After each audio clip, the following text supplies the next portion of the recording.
ఇక్కడ చూడండి సపోటా పక్షి ఎంత పెద్దగా ఉంది చూడండి. ఆ సపోటా తినేసినాయి, ఈ సపోటా కింద పడిపోయింది. సో పక్షులకి వదిలేస్తున్నాను. మార్నింగ్ వాటరింగ్ చేసినప్పుడు నాకు ఇక్కడ గుమ్మ అని స్మెల్ వచ్చిందండి. ఏంటా అనుకుంటే ఇప్పుడు అదనమాట పక్షి కొరికేసి హ్యాపీగా చూడండి ఎక్కడెక్కడో దాక్కో ఉంటుంది. అది బాగుందా లేదా అని చూడడానికి కూడా కొంచెం ఇబ్బంది అనమాట. మీకు మా మ్యాంగో అప్డేట్ చూపిస్తాను చూడండి. చూసారా డాంకో ఉంది. ఇంకా ఇంకా చూపిస్తా చూడండి.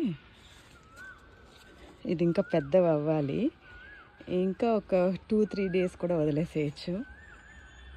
భలే ఉంది చూడండి. ఇలా చూడడానికి మనం పండించిన కాయలు భలే అసలు ఎంత హ్యాపీగా ఉంటుందంటే అంత హ్యాపీగా ఉంది. ఇక్కడ ఒక పైన ఒకటి ఉంది.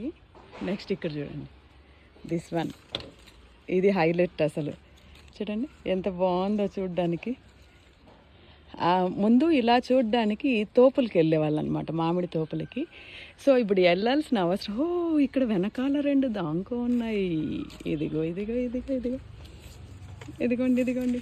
సూపర్, భలే ఉన్నాయి కదా, చూడ్డానికి బాగున్నాయి.